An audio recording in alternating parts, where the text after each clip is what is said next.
ഇന്ന് നമുക്കൊരു Sunday special തയ്യാറാക്കാം. വേറൊന്നുമല്ല, നമുക്ക് നല്ല അടിപൊളി ഒരു ബീഫ് കറി തയ്യാറാക്കാം. അതിനുള്ള സാധനങ്ങളെല്ലാം നമ്മൾ അരിഞ്ഞിവിടെ റെഡിയാക്കി വെച്ചിട്ടുണ്ട്. സവാളയൊക്കെ വഴറ്റുന്നത് നമ്മൾ ഗ്യാസ് അടുപ്പിലാണ്. അത് കഴിഞ്ഞിട്ട് വേണം വിറകടുപ്പിലേക്ക് മാറ്റാൻ. അപ്പോൾ ഫസ്റ്റ് നമുക്ക് ഒരു ഉരുളി നമ്മൾ അടുപ്പത്ത് വെച്ച് കൊടുത്തിട്ടുണ്ട്. ഇറച്ചിക്കറി ഉണ്ടാക്കാനുള്ള ഫസ്റ്റ് സ്റ്റെപ്പായിട്ട് കുറച്ച് വെളിച്ചെണ്ണ ഒഴിച്ച് കൊടുത്തിട്ടുണ്ട്. നന്നായിട്ട് ചൂടായിട്ടുണ്ട്. നമ്മളത് കഴിഞ്ഞിട്ട് കുറച്ച് കടുക് ഇട്ട് കൊടുത്തിട്ടുണ്ട്. അത് നന്നായിട്ട് പൊട്ടിക്കഴിഞ്ഞതിന് ശേഷം കുറച്ച് കറിവേപ്പില ഇട്ട് കൊടുത്തിട്ടുണ്ട്. അത് കഴിഞ്ഞ് നമ്മൾ അരിഞ്ഞു വെച്ചേക്കുന്ന ചുവന്നുള്ളി ഇട്ട് കൊടുത്തിട്ടുണ്ട് കേട്ടോ.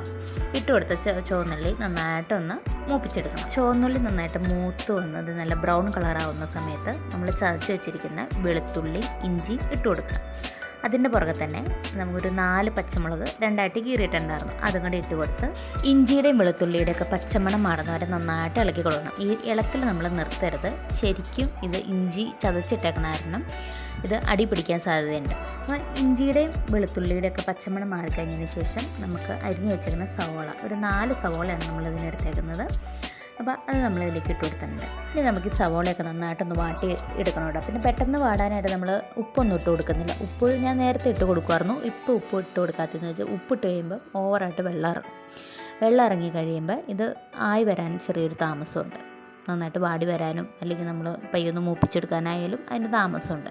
അപ്പോൾ ഇത് കണ്ടിന്യൂസ് ആയിട്ട് ഇങ്ങനെ ഇളക്കി കൊടുത്തുകൊണ്ടിരുന്ന പെട്ടെന്ന് സവോള വാടി കിട്ടും കേട്ടോ. അപ്പോൾ സവോള അത്യാവശ്യം വാടിയിട്ടുണ്ട്. അത് കഴിഞ്ഞ് നമ്മളൊരു 2 തക്കാളി, ചെറിയ തക്കാളി, അത് നമ്മളതിലേക്ക് ചെറിയ കഷ്ണങ്ങളായിട്ട് അരിഞ്ഞെടുത്ത് ഇനി തക്കാളി ഒന്ന് വെന്തുടയണ വരെ നമുക്കൊന്ന് ഇളക്കിയെടുക്കണം. തക്കാളിയൊക്കെ അത്യാവശ്യം വെന്ത് കിട്ടിയിട്ടുണ്ട്. ഇനി നമുക്കിതിലേക്ക് പൊടികളൊക്കെ ചേർത്ത് കൊടുക്കാം. 1.5 കിലോ ഇറച്ചിയാണ് മേടിച്ചേക്കണേ. അതിന് 2 സ്പൂൺ മുളക് പൊടി, ഒരു 5 സ്പൂൺ മല്ലിപ്പൊടി, 1/2 സ്പൂൺ മഞ്ഞൾപ്പൊടി, ഒരു 1.5 സ്പൂൺ വരാൻ പാകത്തിന് മസാലപ്പൊടി, പിന്നെ കുറച്ച് കാശ്മീരി മുളക് പൊടി കൂടി നമ്മൾ ചേർത്ത് കൊടുത്തിട്ടുണ്ട് കേട്ടോ.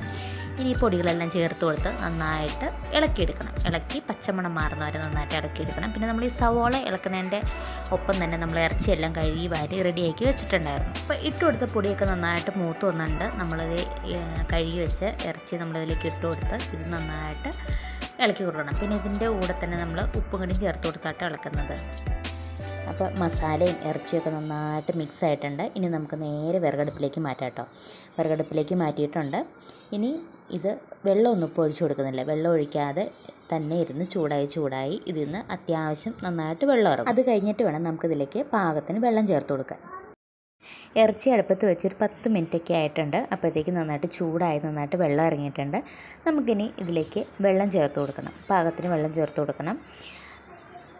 1 ലിറ്ററിൻ്റെ 1 കപ്പ് വെള്ളമാണ് നമ്മൾ തിളപ്പിക്കാനായിട്ട് വെച്ചിരുന്നത്. അത് ഫുള്ള് നമ്മളിതിലേക്ക് ഒഴിച്ചു കൊടുക്കുന്നുണ്ട്. ഇത് മൂപ്പ് കൂടിയ ഇറച്ചി, മൂപ്പ് കുറഞ്ഞ ഇറച്ചി എന്നൊക്കെ ഉണ്ട്.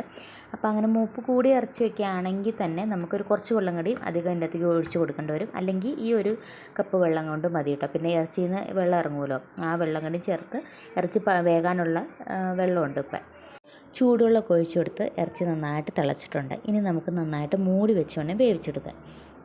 ഇറച്ചി വേകാനായിട്ട് വെച്ചെങ്കിലും ഒരു 10 മിനിറ്റ് ഗ്യാപ്പ് ഇട്ടെങ്കിലും നമ്മളിത് ഇടയ്ക്കിടയ്ക്ക് ഇളക്കി കൊടുക്കണം കേട്ടോ. അല്ലെങ്കിൽ അടിവശം നന്നായിട്ട് കരിഞ്ഞു പിടിക്കാൻ സാധ്യതയുണ്ട്. വിറകടുപ്പിൽ നമ്മൾ ഇറച്ചിക്കറി ഉണ്ടാക്കാൻ വെച്ചാൽ 1 അല്ലെങ്കിൽ 1.5 മണിക്കൂർ മാക്സിമം എന്നായാലും വേണം. അപ്പോൾ അങ്ങനെ നമ്മുടെ അത്ര സമയം കൊണ്ടൊക്കെ എടുത്ത് ഒരു 1 മണിക്കൂർ 1.5 മണിക്കൂർ അടുത്ത് വരെയാണ് നമുക്ക് വന്നോളൂ. അപ്പോഴത്തേക്ക് നന്നായിട്ട് കുറുകി നല്ല വെന്ത് പാകമായിട്ട് നമുക്ക് കിട്ടിയിട്ടുണ്ട്. അടുപ്പത്തു നിന്നൊക്കെ വാങ്ങി വെച്ചിട്ടുണ്ട്. അല്ലെങ്കിൽ പിന്നെ ഇരുന്ന് നമ്മുടെ വെള്ളം പറ്റിപ്പോയി കുറുകിയ ചാറെന്നുള്ളത് നമുക്ക് മാറിപ്പോവും.